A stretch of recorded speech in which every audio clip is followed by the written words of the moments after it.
Rotational motion में हम लोग टॉर्क कैसे निकालते हैं किसी पॉइंट के अबाउट और किसी लाइन के अबाउट, ये पिछले क्लास में सीखे थे, है ना। आज जो चीज़ हम लोग सीखने जा रहे हैं वो है moment of inertia. Moment of inertia के बारे में सीखने जा रहे हैं। तो पहले तो एक हेडिंग डाल दीजिए, है ना, मोमेंट ऑफ इनर्शिया। तो मोमेंट ऑफ इनर्शिया पहले क्या होता है इस पर थोड़ा बात किया जाए। तो एकदम सिंपल बताएं तो मोमेंट ऑफ इनर्शिया क्या है।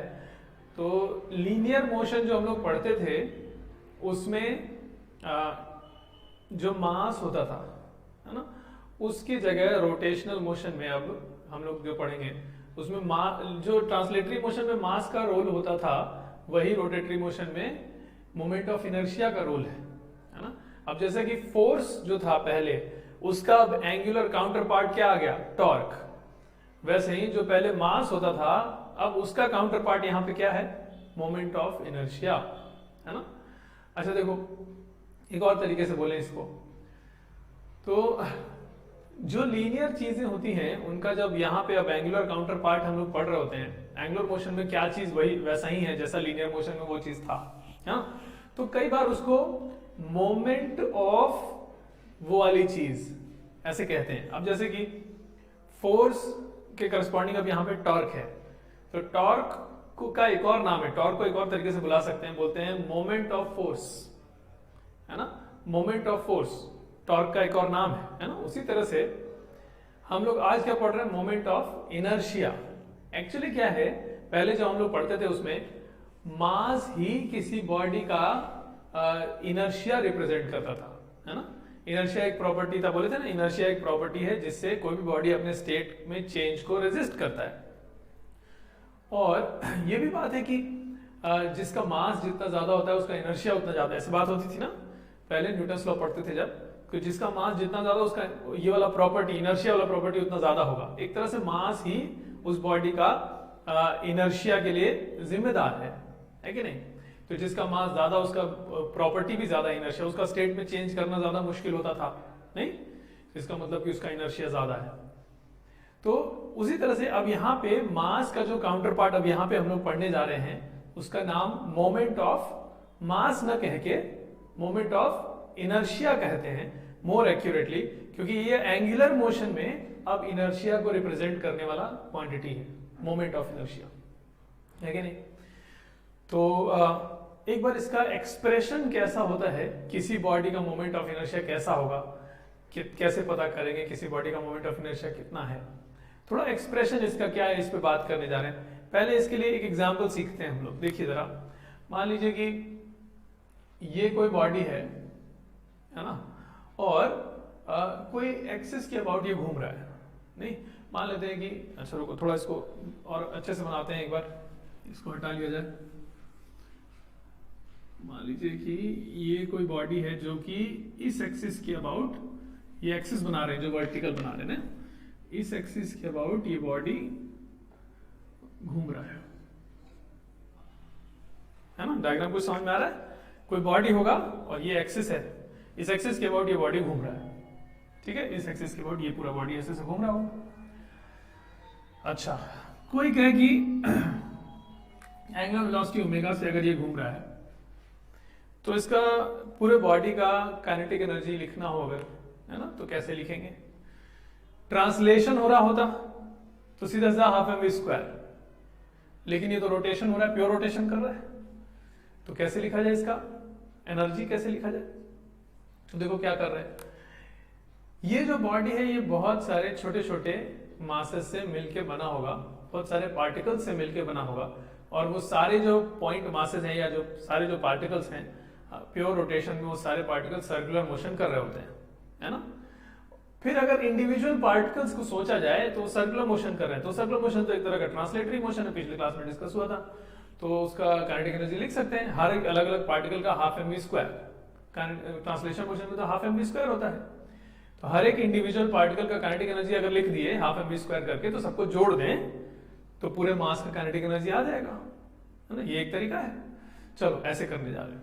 मान लो कि यहां पर कोई मास है जो कि ऑब्वियसली सर्कुलर मोशन कर रहा होगा क्योंकि प्योर रोटेशन हो रहा है है ना, सर्कुलर मोशन कर रहा होगा, और एक्सिस से मान लो उसका जो दूरी है वो r है ना।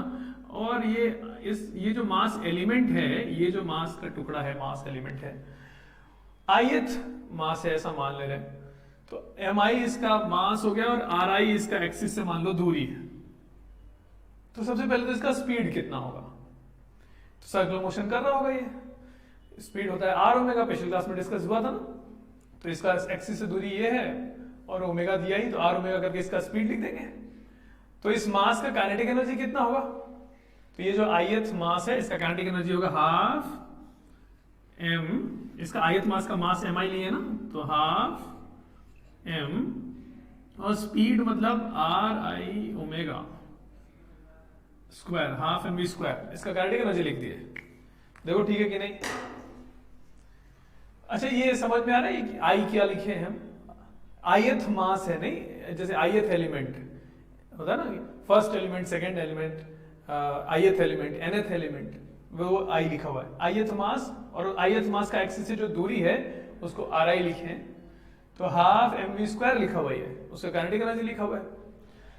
तो इस तरह के जितने भी मासेस होंगे, ये तो एक है, यहां होगा, बहुत सारे होंगे, इन सब का काइनेटिक एनर्जी इसी तरह से लिख के जोड़ दें, अगर समेशन कर दें सिग्मा, तो पूरा काइनेटिक एनर्जी आ जाएगा। तो kinetic energy of the system will be equal to sigma of this thing, summation of this thing.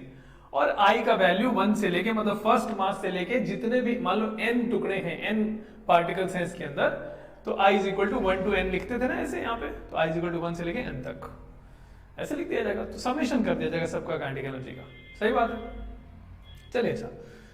तो अब इसमें से देखो समेशन को आगे बढ़ा रहे हैं, हाफ सब में है तो कॉमन लेके सिग्मा के बाहर निकाल लिए, ओमेगा स्क्वायर सबका सेम है, बात हुई थी पिछले क्लास में कि इसके बॉडी का हर पार्टिकल सेम एंगुलर वेलोसिटी से घूम रहा होगा, तो एंगुलर वेलोसिटी सबका सेम है तो बाहर ले लेंगे ओमेगा स्क्वायर। तो क्या बना देखो, this is equal to half के बाद सिग्मा, ऐसे लिख रहे देखो, half sigma mi ri square, और ओमेगा स्क्वायर भी बाहर ऐसे लिख दिए। तो काइनेटिक एनर्जी देखो ऐसे लिखे, हाफ ये चीज ओमेगा स्क्वायर, है ना। अब ओमेगा क्या है, एंगुलर वेलोसिटी का मैग्नीट्यूड, हाफ ये क्वांटिटी एंगुलर वेलोसिटी का स्क्वायर। लीनियर मोशन में जैसे लिखते थे half m v square, v क्या होता था, लीनियर वेलोसिटी का मैग्नीट्यूड, और अभी क्या है हाफ ये ओमेगा स्क्वायर, ओमेगा क्या है, एंगुलर वेलोसिटी का मैग्नीट्यूड। तो इसका मतलब लीनियर काइनेटिक एनर्जी जब हम लोग लिखते थे हाफ mv स्क्वायर, तो उसमें जहां m होता था वहां अब इस एंगुलर मोशन का, जब रोटेशनल प्योर रोटेटरी मोशन का काइनेटिक एनर्जी लिख रहे हैं, तो m मास की जगह पे अब ये चीज आया हुआ है। तो यही है मास की जगह पे जो टर्म आया है, इसी को मोमेंट ऑफ मास नहीं, मोमेंट ऑफ इनर्शिया कहा जाएगा। सही बात है कि नहीं? तो यही क्वांटिटी इसका मतलब मोमेंट ऑफ इनर्शिया है, ये चीज। तो किसी भी सिस्टम का मोमेंट ऑफ इनर्शिया का फॉर्मूला ये हो गया, I will be, I से डिनोट करते हैं मोमेंट ऑफ इनर्शिया, तो I will be equal to summation of mi ri square. उस सिस्टम में जितने पॉइंट मासेस हैं उनका मास लिखिए, ri क्या होगा, हर पॉइंट मास का एक्सिस से दूरी और स्क्वायर, पहला जैसे m1 r1 square plus m2 r2 square ऐसे सब जोड़ दीजिए, तो जो समेशन आएगा वही होगा मोमेंट ऑफ इनर्शिया, है ना। तो सबसे पहले तो ये डेरिवेशन एक बार लिखिए, डायग्राम बना के अच्छे से लिख दीजिए, ठीक है। लिखने के बाद नीचे यहाँ I क्या है, mi क्या है, ri क्या है, सब नीचे लिख दिया जाए। इसके लिखने के बाद नीचे लिखा जाए, here I is moment of inertia of the system, mi is mass of the ith particle, ri is distance of the ith particle from axis of rotation, axis of rotation से इस पार्टिकल का दूरी है ये, है ना। तो ये एक जनरल फॉर्मूला हो गया मोमेंट ऑफ इनर्शिया किसी भी सिस्टम का निकालने के लिए, है कि नहीं। ठीक है, जैसे सेंटर ऑफ मास कहाँ होता है किसी सिस्टम का, उसका एक फॉर्मूला नहीं सीखे थे, वैसे ये एक फॉर्मूला सीख लिए, मोमेंट ऑफ इनर्शिया कितना होता है किसी सिस्टम का। लेकिन अब देखो एक बात है इसमें, मोमेंट ऑफ इनर्शिया जो लिखे हैं ये किस बात पे डिपेंड कर रहा है, हर पार्टिकल का मास इनटू ये जो लिखा है ये हर पार्टिकल का एक्सिस से दूरी है ना। इसका मतलब मोमेंट ऑफ इनर्शिया डिपेंड करता है कि एक्सिस कहां लिए, एक्सिस पर डिपेंड करता है, एक्सिस कहां लिए उसे फर्क पड़ जाएगा। एक ही बॉडी का मोमेंट ऑफ इनर्शिया अलग अलग एक्सिस के अबाउट अलग अलग हो सकता है। अब जैसे कि थोड़ा सिंपल एग्जांपल लेते हैं, एकदम सिंपल एग्जांपल लेते हैं। मान लो एक ही पॉइंट मास का बॉडी है, एक ही पार्टिकल है बस बॉडी में, है ना, और वो पार्टिकल ये रहा, ऐसा यही एक बॉडी है मान लेते हैं। इसका मोमेंट ऑफ इनर्शिया निकालना है, इस एक्सिस के अबाउट निकालना है, तो ये मास इंटू ये दूरी का स्क्वायर। लेकिन अगर इस एक्सिस के अबाउट निकालेंगे तो ये मास इंटू ये दूरी का स्क्वायर। बदल गया ना, मोमेंट ऑफ इनर्शिया का आंसर अलग अलग आएगा। इसका मतलब मोमेंट ऑफ इनर्शिया ऐसी क्वांटिटी है जो डिपेंड करती है कि एक्सिस कहां लिया गया है। और यही नहीं कि सिर्फ एक्सिस कहां लिया गया है, एक्सिस का ओरिएंटेशन कैसा है, बॉडी के अबाउट उसका ओरिएंटेशन, झुकाव कैसा है। अब जैसे कि मान लो यही एक बॉडी है, एक पॉइंट मास है, यही बॉडी है मान लेते हैं। कोई कहे कि इस एक्सिस के अबाउट मोमेंट ऑफ इनर्शिया अलग होगा और इस एक्सिस के अबाउट अलग होगा।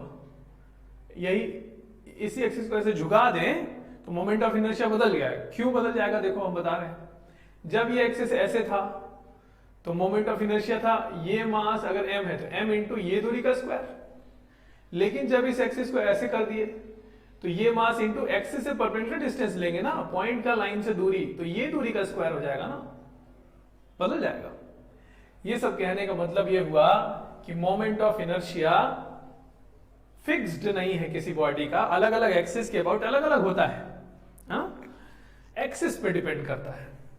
मोमेंट ऑफ इनर्शिया को कहते हैं, ये टेंसर क्वांटिटी है, ये है ना। शुरू में बात हुई थी वेक्टर्स जब पढ़ रहे थे, पहला लेक्चर जब वेक्टर का पढ़ रहे थे तो वहां पे एक बात हुई थी कि मोमेंट ऑफ इनर्शिया एक टेंसर क्वांटिटी है जो कि आएगी रोटेशन में। यही है मोमेंट ऑफ इनर्शिया, ये टेंसर क्वांटिटी है। ये डिपेंड कर जाता है कि एक्सिस कहां है, एक्सिस कैसा है, एक्सिस सीधा है कि झुका हुआ है, कैसा है और कहां है एक्सिस, उस पर डिपेंड कर जाता है इसका वैल्यू।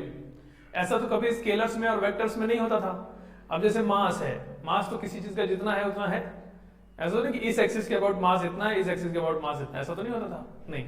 तो वो अलग, वो स्केलर क्वांटिटी अलग होती है, वेक्टर अलग होती है, ये टेंसर क्वांटिटी है, एक अलग तरह का फिजिकल क्वांटिटी है। अच्छा, जैसे स्केलर्स को जोड़ने घटाने के अलग रूल्स हैं, वेक्टर्स को जोड़ने घटाने के अलग रूल्स हैं, वैसे ही टेंसर्स को जोड़ने घटाने के अलग ही रूल्स होते हैं। उसका पूरा पढ़ाई होता है, टेंसर क्वांटिटीज का पढ़ाई, जैसे वेक्टर्स का पढ़ाई होता है ना कि कैसे जोड़े जाएंगे, कैसे घटाए जाएंगे, लॉज होते हैं जोड़ने घटाने के, वैसे ही टेंसर्स का भी अपना अलग से पढ़ाई होता है। एक टेंसर क्वांटिटीज कैसे जोड़े जाएंगी, कैसे घटाई जाएंगे एंड सो ऑन। लेकिन वो आपके सिलेबस में नहीं है। फिर अब मन में ये बात आती होगी कि सर ये हम टेंसर क्वांटिटी इस चैप्टर में पढ़ रहे हैं मोमेंट ऑफ इनर्शिया, तो जब कभी मोमेंट ऑफ इनर्शिया, दो मोमेंट ऑफ इनर्शिया को जोड़ना पड़ेगा, घटाना पड़ेगा, तो कैसे करेंगे, है कि नहीं, क्योंकि जोड़ने घटाने के लॉज तो सीख नहीं रहे हैं। हाँ ठीक है, सही बात है, लेकिन होता देखो क्या है कि जैसे कि वेक्टर्स जब पढ़ते थे तो अगर एक, वहां बात हुई थी ना कि एक ही डायमेंशन के वेक्टर्स आराम से स्केलर्स की तरह से जोड़े घटाए जा सकते हैं। जैसे कि दो वेक्टर्स हैं, अगर दोनों इसी डायरेक्शन के हैं, है ना, 3 न्यूटन और 2 न्यूटन के दो वेक्टर्स हैं, दो फोर्सेस हैं, दोनों इसी डायरेक्शन के हैं, नेट फोर्स बताइए, तो 5 न्यूटन, 3 और 2 मिला के 5 है, स्केलर्स की तरह से जुड़ जाते थे। हाँ, एंगल पर होते थे तो उनके वेक्टर वाले फॉर्मूले सब लगाने पड़ते थे, लेकिन एक ही डायमेंशन के वेक्टर्स तो स्केलर्स की तरह से बिहेव करते थे, है ना। तो अगर हमको सिर्फ एक ही डायमेंशन के वेक्टर्स को जोड़ने की जरूरत पड़ती फिजिक्स में, जैसे कि आपको तो अलग अलग डायरेक्शन के वेक्टर्स की जोड़ने की जरूरत भी पड़ती है ना, इसलिए वेक्टर्स का एडिशन, सब्ट्रैक्शन सब सीखे। लेकिन अगर कभी ऐसा होता, मान लें एक बार सोचा जाए कि सिर्फ एक ही डायमेंशन के वेक्टर्स को जोड़ने घटाने की जरूरत पड़ने वाली है, अगर ऐसा होता तो हम क्यों लॉज पढ़ते अलग अलग वेक्टर के, हम सीधे बोलते कि सब स्केलर की तरह से तो सब जोड़े जाते हैं, स्केलर की तरह से जोड़ेंगे, अलग से लॉज पढ़ने की जरूरत क्या है। वही चीज यहां पर है। होता क्या है कि अगर एक ही फिक्स्ड एक्सिस हो, एक्सिस फिक्स कर दें, तो एक ही एक्सिस के अबाउट अगर दो मोमेंट ऑफ इनर्शिया हैं तो आप उनको स्केलर्स की तरह से जोड़ सकते हो। घटाना तो पड़ता ही नहीं, कभी जोड़ना ही पड़ता है, तो जोड़ सकते हैं, स्केलर्स की तरह से एडिशन किया जा सकता है, स्केलर्स की तरह से बिहेव करते हैं। मोमेंट ऑफ इनर्शिया वैसे तो टेंसर क्वांटिटी है, लेकिन एक फिक्स्ड एक्सिस के अबाउट वो स्केलर की तरह से बिहेव करता है। तो आप उसको आराम से स्केलर्स की तरह जोड़ सकते हैं। अब जैसे कि मान लो ये एक एक्सिस है, एक मास यहां रखा हुआ है, यहां से कुछ r1 दूरी पे है ना, और वो मास है m1।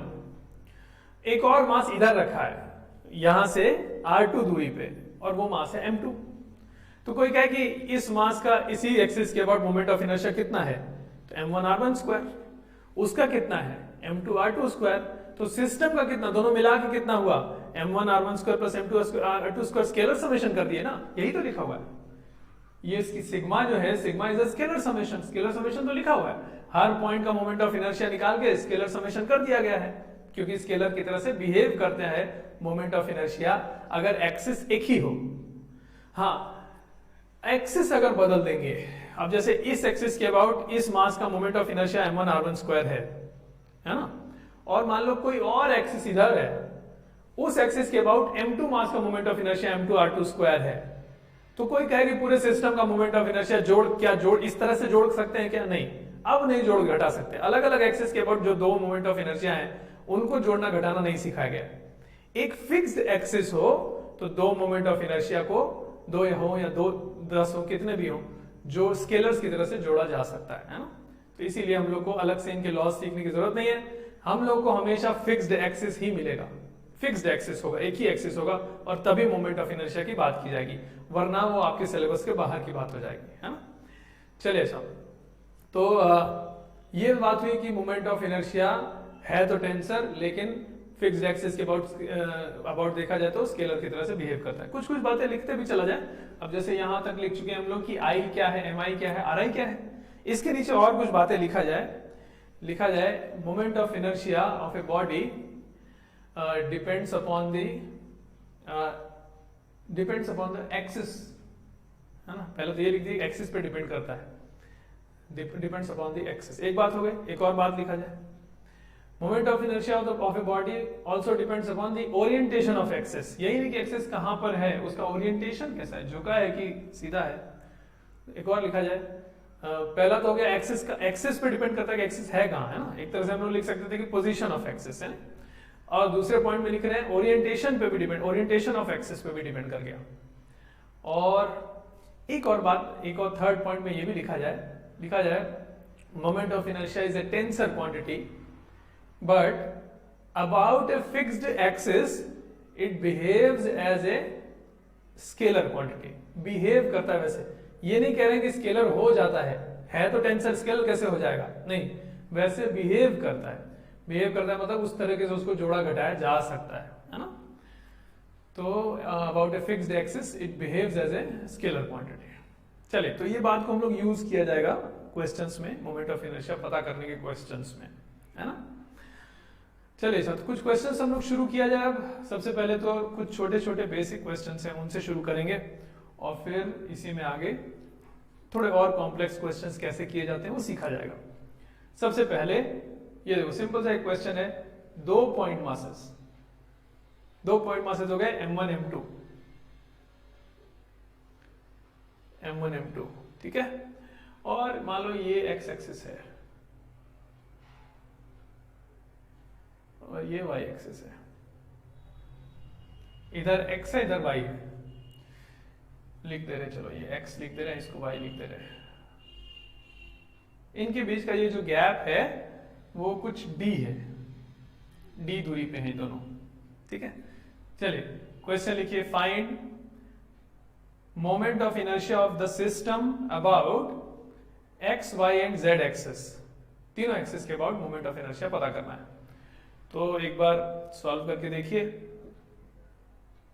हम कर रहे हैं सोल्यूशन, देखिए जरा। सबसे पहले x एक्सिस के अबाउट पता करते हैं। देखो, तो हमको ये समीशन करना है, दो ही मासेस है ना, तो m1r1 square plus m2r2 square, यही आंसर हो जाएगा। अब ये r1 r2 क्या है, एक्सिस से उस मास का दूरी, x एक्सिस के अबाउट मोमेंट ऑफ इनर्शिया पता करना है। इस मास का x एक्सिस से दूरी 0 है, क्योंकि ये x एक्सिस पर ही रखा हुआ है, तो m1 इंटू 0 स्क्वायर।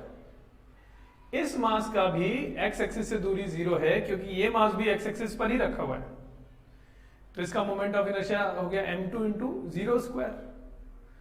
तो पूरे सिस्टम का कितना हुआ, m1 into zero square plus m2 into zero square मतलब 0।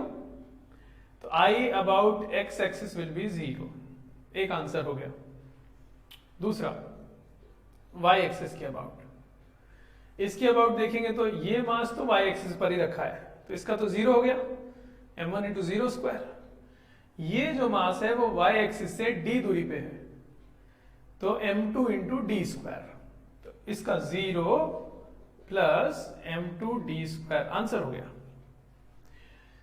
I अबाउट z एक्सिस, ये है z एक्सिस, हाँ, तो ये जो मास है वो तो z एक्सिस पर ही है, तो उसका तो m1 इंटू जीरो स्क्वायर 0 हो गया, प्लस इसका लिखा जाए तो ये z एक्सिस है, तो यहां से इसका दूरी कितना हुआ d, तो m2 इंटू डी स्क्वायर।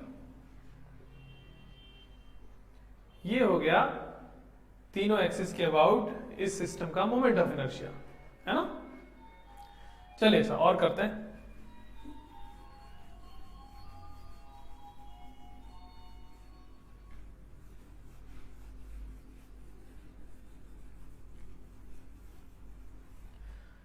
देखिए एक और करते हैं। अच्छा, इसी क्वेश्चन में हम डायग्राम फिर से बना दे रहे। देखिए ये दोनों मासेस हैं m1 m2 और इनके बीच का सेपरेशन है d। ये y एक्सिस था, एक एक्सिस इधर बना रहे हैं जो कि y एक्सिस से x दूरी पे है ना। वही क्वेश्चन है, m1 m2 है और इनके बीच का गैप d है और ये एक्सिस है जो कि x दूरी पे है। क्वेश्चन लिख दीजिए, find moment of inertia of the system about an axis parallel to y axis at a distance x from it as shown in figure, है ना। y एक्सिस के पैरेलल है, y एक्सिस से x दूरी पे है, एज शोन इन फिगर भी लिख दीजिएगा। ये y एक्सिस है, ये x एक्सिस है ना। एज शोन इन फिगर इसलिए लिखवा दिए क्योंकि y एक्सिस के पैरेलल और उससे x दूरी पे इधर भी तो हो सकता है ना, एक्सिस नहीं, ये नहीं, ये वाला। तो इसके अबाउट मोमेंट ऑफ इनर्शिया पता करना है ना। चलिए एक बार अपने से सॉल्व करिए, फिर देखिए हम कैसे कर रहे हैं, कैसे लिख रहे हैं।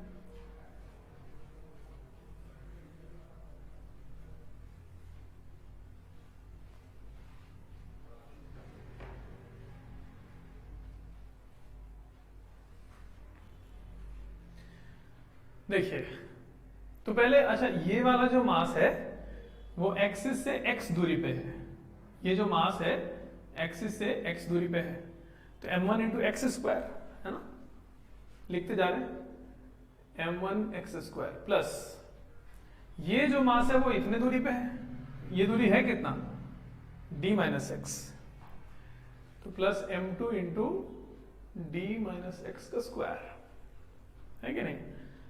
ये आंसर हो गया, ठीक है, सही बात है।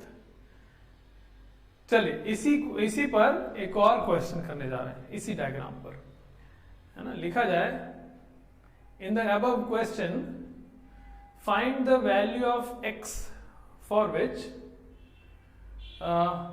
Moment of inertia of the system is minimum. x की कौन सी वैल्यू के लिए मोमेंट ऑफ इनर्शिया इस सिस्टम का मिनिमम होगा, कम से कम होगा। तो कैसे पता करेंगे, देखो मोमेंट ऑफ इनर्शिया x के फंक्शन में लिखा हुआ है, x की कौन सी वैल्यू के लिए ये मिनिमम है, तो मिनिमम वाली बात, मैक्सिमम मिनिमम वाली बात है ना, तो इसको डिफरेंशिएट करके 0 से इक्वेट करेंगे। जहां इसका डिफरेंशिएशन 0 हो रहा होगा वहीं पर ये मिनिमम या मैक्सिमम हो सकता है ना। पहले बात हुई थी ना, जहां पर स्लोप 0 हो जाए वहीं पर कोई भी कर्व, कोई भी ग्राफ मिनिमम या मैक्सिमम होता है। तो x की कौन सी वैल्यू के लिए इसका स्लोप 0 हो रहा है, मतलब डी बाई डी एक्स 0 हो रहा है, वो पता कर लेते हैं। तो पहले डी बाई डी एक्स निकालते हैं, तो देखो क्या हो गया, D by D X is equal to, differentiation कर रहे हैं तो ये हो गया कितना, m1 इंटू ये हो गया 2x प्लस m2 इंटू ये हो जाएगा 2 times d minus x into -1 ना, चेन रूल नहीं, या ऐसे आप नहीं समझ आता ऐसे कर सकते हो कि इसका एक्सपेंशन कर लो पहले, x square minus 2dx plus D square, और फिर उसका डिफ्रेंसिएशन लिख दो यहाँ पर, है ना, m2 के बाद। तो ये आ जाएगा कितना,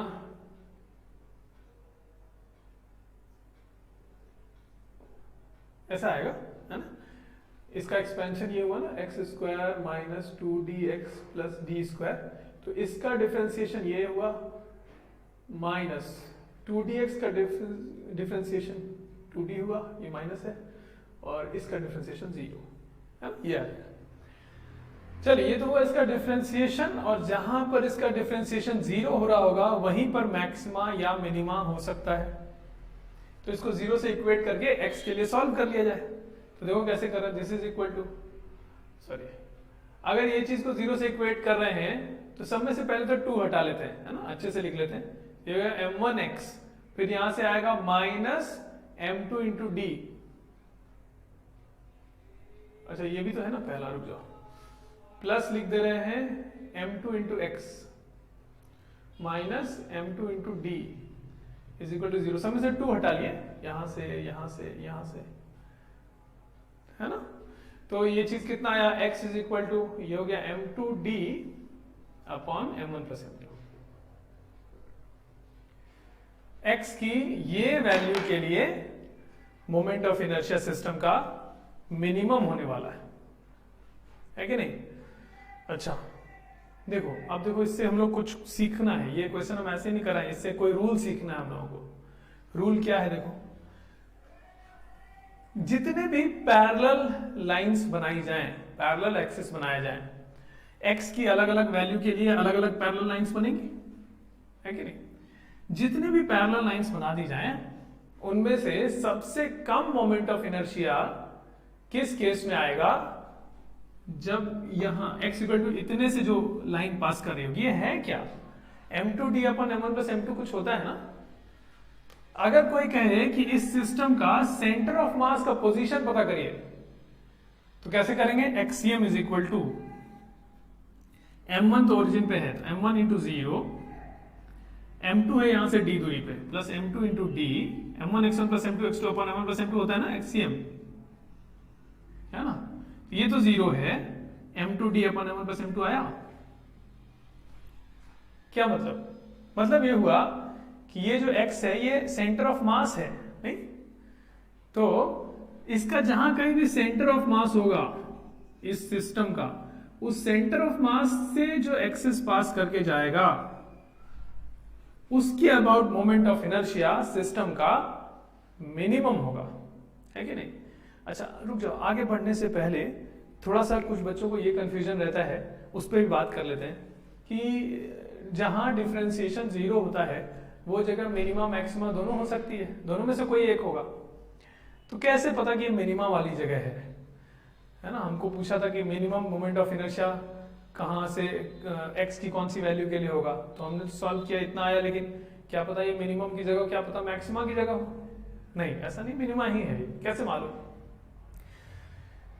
क्योंकि देखो x की यही एक वैल्यू आई है, एक ही वैल्यू आई है, तो मतलब यही एक जगह है जहां पे मिनिमम या मैक्सिमम होगा, है ना।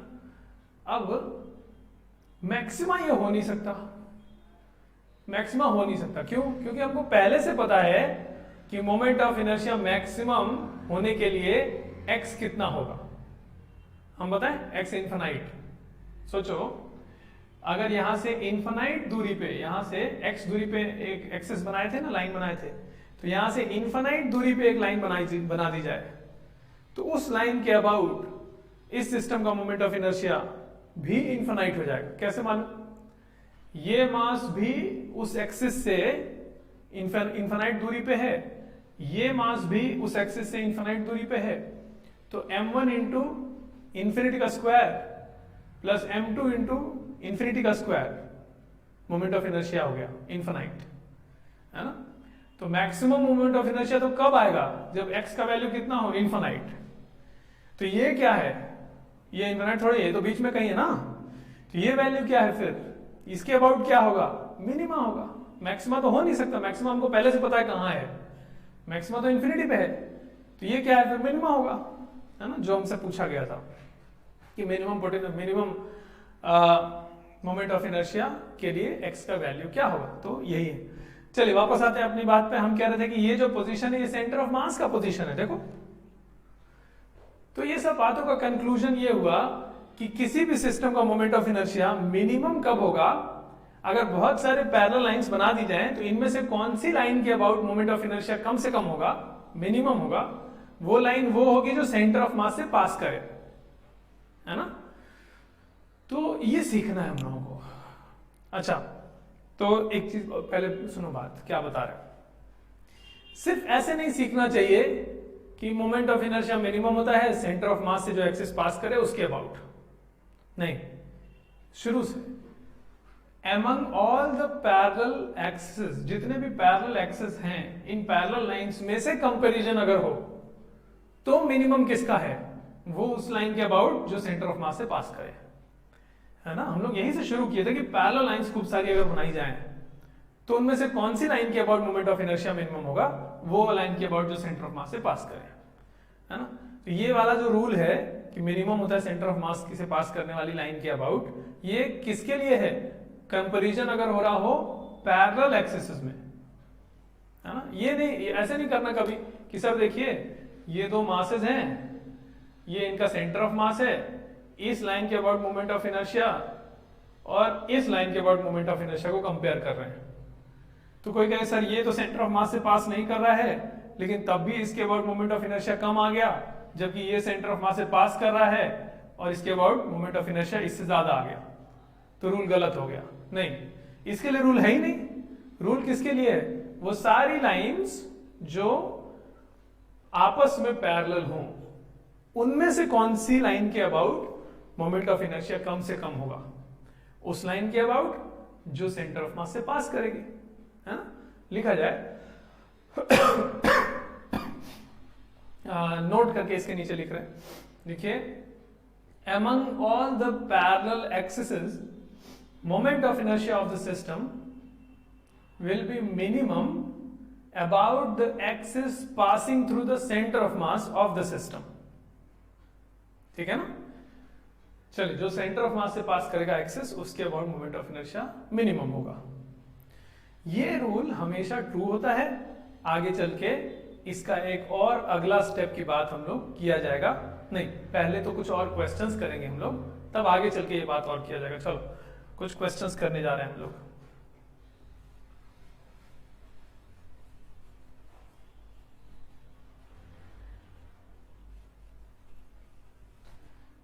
चलिए देखिए, 3 पॉइंट मासेस हैं जो कि एक इक्विलेटरल ट्रायंगल के कॉर्नर्स पे रखे हैं। ये एक्स एक्सिस है और ये वाई एक्सिस है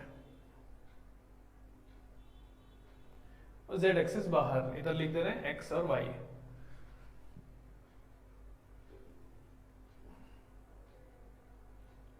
ये जो तीनों पॉइंट मासेस हैं इन सब का मास है m,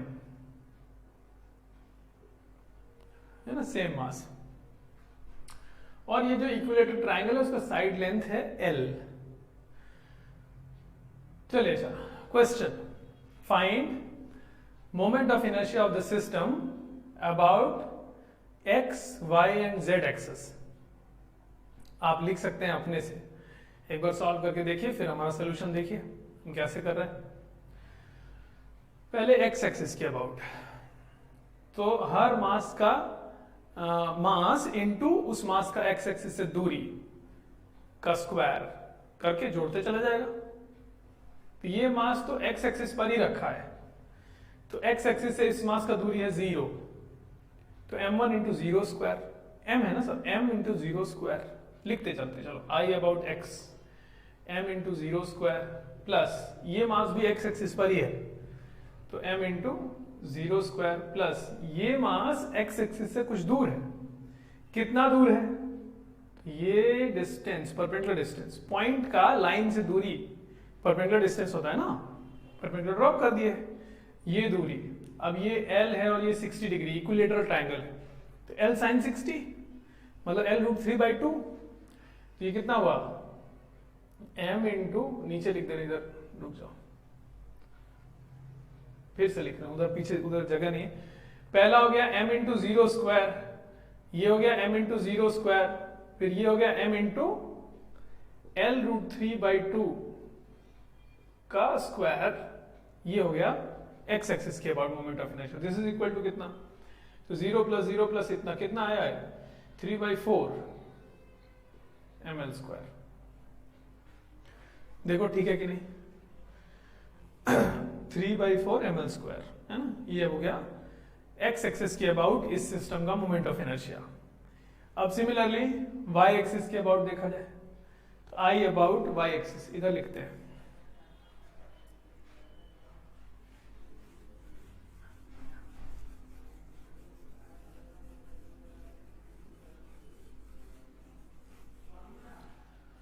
देखिए I अबाउट y एक्सिस लिख रहे हैं, तो ये मास तो y एक्सिस पर ही रखा है, तो m into zero square plus ये मास y एक्सिस से l दूरी पे है ना, तो m इंटू L² प्लस ये मास y एक्सिस से कितनी दूरी पे है, देखो ये इतनी दूरी पे है, ये दूरी मतलब कि ये दूरी है ना, कितना L/2, ये पूरा L है L/2, तो ये हो गया प्लस m इंटू L/2 का स्क्वायर है ना, तो ये कितना आ गया ml² प्लस ml²/4, तो कितना 5/4। ठीक है, चलिए और क्या, z एक्सिस के अबाउट, ये है z एक्सिस, ये मास तो z एक्सिस पर ही रखा है, तो I about z m into zero square, तो हो ही गया एक इसका, ये मास का z एक्सिस से ये दूरी L है, तो ml² हो जाएगा ये, प्लस ये z एक्सिस, ये मास का ये दूरी z एक्सिस से दूरी ये कितना है L, तो प्लस ml², ये कितना हो गया 2ml²। ठीक है, तो ये आंसर्स हो गए इस क्वेश्चन के। और एक क्वेश्चन किया जाए, लिखा जाए फाइंड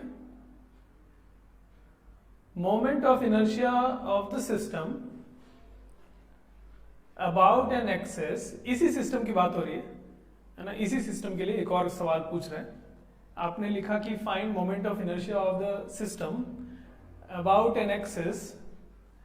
इस क्वेश्चन में अब 3 पार्ट्स कर रहे हैं। पहला part, parallel to y axis and passing through centre of mass of the system ना। पहला पार्ट हो गया parallel to y axis and passing through centre of मास।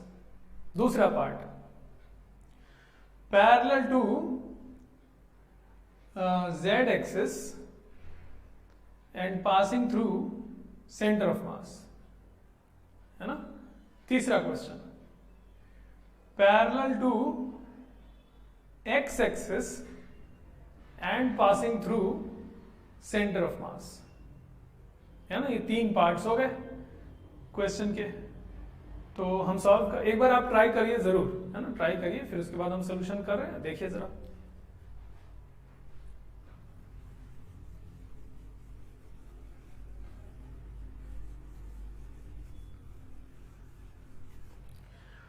पहला पार्ट, y एक्सिस के पैरेलल और सेंटर ऑफ मास से पास करने वाला एक एक्सिस है, बना लिया जाए। y एक्सिस के पैरेलल और सेंटर ऑफ मास यहां पे होगा ना, सेंटर ऑफ मास से पास करने वाला ये एक्सिस। तो इस एक्सिस के अबाउट मोमेंट ऑफ इनर्शिया मान लेते हैं I1 है, वही I1 पता करना है इस एक्सिस के अबाउट मोमेंट ऑफ इनर्शिया। तो चलिए देखते हैं। तो ये मास तो इस एक्सिस पर ही है, तो ये मास इंटू जीरो स्क्वायर, इस मास का एक्सिस से दूरी तो 0 है। I1 is equal to m into zero square plus ये मास इस एक्सिस से इतने दूरी पे है, कितना l/2, तो ये हो गया m इंटू l/2 का स्क्वायर प्लस ये मास इतना दूरी l/2, m into l/2 square, तो ये कितना हो गया ml²/4 प्लस ml²/4 ml²/2, ये I1 आ गया। पहला पार्ट कर लिए। दूसरा पार्ट कहा गया कि मोमेंट ऑफ इनर्शिया किसके अबाउट, z एक्सिस के पैरेलल एक एक्सिस है जो कि सेंटर ऑफ मास से पास कर रहा है, तो ये था z एक्सिस, इसके पैरेलल सेंटर ऑफ मास से पास करने वाला ऐसा एक्सिस है, तो इसको हम लोग ऐसे गोला कर देते हैं ना, बाहर निकलता हुआ कोई चीज दिखाने के लिए डॉट बना के गोला, तो ये एक्सिस है। इस एक्सिस के about moment of inertia I2 मान लेते हैं, तो I2 कैसे पता चलेगा, तो ये मास इंटू ये दूरी का स्क्वायर, ये मास इंटू ये दूरी का स्क्वायर, और ये मास इंटू ये दूरी का स्क्वायर, है ना। तो देखो इक्विलेटरल ट्रायंगल में ये जो सेंट्रॉइड है वही सेंटर ऑफ मास भी होगा नहीं बीच में। सेंट्रॉइड जो होता है किसी इक्विलेटरल ट्रायंगल में वो किसी भी वर्टेक्स से L/√3 इतने दूरी पे होता है, मतलब ये दूरी भी L/√3 है, यहां से यहां तक का दूरी भी L/√3 है, और यहां से यहां तक का दूरी भी L/√3 है। कैसे मालूम, तो पहले तो ये सेंट्रॉइड है, तो ये पूरा जो लाइन बनाए उस लाइन को 2:1 में डिवाइड करना होगा। ये जो पूरा दूरी है यहां से यहां तक वो है L sin 60, मतलब L√3/2, तो L√3/2 का 2/3 ये डिस्टेंस है, L√3/2 का 2/3, ये कैंसल L/√3, है ना। तो मतलब ये जो दूरी है ये L/√3 है, ये दूरी भी L/√3 है, ये दूरी भी L/√3 है ना।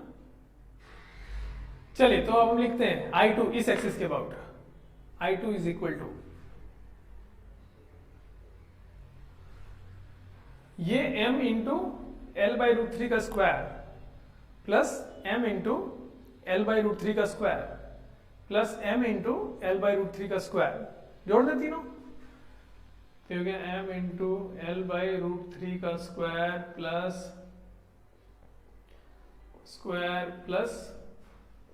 m इंटू L/√3 का स्क्वायर, ठीक है। तो कितना हो गया ml²/3 plus ml²/3 plus ml²/3, तो कितना आया ml², ठीक है। तो चलिए ये हो गया ml²। अब बारी है x एक्सिस के पैरेलल और सेंटर ऑफ मास से पास करने वाला एक्सिस, मतलब कि ये ऐसा एक एक्सिस है, सेंटर ऑफ मास से पास भी करा दिए और x एक्सिस के पैरेलल। इसके अबाउट सिस्टम का मोमेंट ऑफ इनर्शिया पता करना है, पहले तो उसका कुछ नाम रख दे रहे हैं, मान लीजिए ये I3 है, I1 ये, I2 इसके अबाउट, I3 इसके अबाउट, तो I3 हम लिखने जा रहे हैं कितना है, तो ये मास जो है वो इतने दूरी पे है इस एक्सिस से, कितने दूरी पे, L/√3 दूरी पे, तो I3 is equal to m into L/√3 का स्क्वायर प्लस ये मास कितने दूरी पे है, तो ये परपेंडिकुलर ड्रॉप कर दिए, है ना, ये दूरी इतना दूरी पे है, ये मास इस एक्सिस से इतने दूरी पे, और ये दूरी कितना है, ये इसके बराबर है, और ये कितना है, अगर ये दूरी हमको पता है तो इसका आधा होता है ना, ये कैसे मालूम, सेंट्रॉइड इस लाइन को 2:1 में डिवाइड करता है, तो ये दूरी है L/√3, तो ये दूरी कितना हुआ, हाफ ऑफ L/√3, तो यहां ये दूरी हो गया, हम लिखते हैं यहां पे हाफ ऑफ L/√3, ये दूरी हुआ, तो m इंटू ये दूरी का square m into L upon 2√3 हुआ ना, half of l by √3 square. फिर इसके लिए लिखा जाए ये मास इंटू ये दूरी, एक्सिस से ये दूरी, तो ये भी उतना ही है, plus m into L by 2√3 का स्क्वायर। तो ये देखते हैं कितना आया, तो ये हुआ ml square by 3 plus 1/4 ml square by 3 plus 1/4 ml square by 3, है ना। तो कितना हुआ, ये दोनों मिला के हो गया हम 1/2 ml स्क्वायर बाई 3, और ये कितना है ml स्क्वायर बाई 3, तो जोड़ दिए तो कितना आया 3/2 ml square by 3, 3/2 ml square by 3। अब ये कैंसिल होगा, half of ml square answer आ गया, ml स्क्वायर बाई 2 आंसर आया, है ना। अब देखो ये जो चीज है I1 जो निकाले थे हम लोग वो इतना था, और I3 जो निकाले हैं वो भी उतना ही है, ml square by 2 ml square by 2। ये अलग था, I2 अलग था, I2 अलग है, लेकिन I1 और I3 सेम है। इससे भी हम लोग को एक रूल सीखना है। देखो क्या है रूल, सीखा जाए।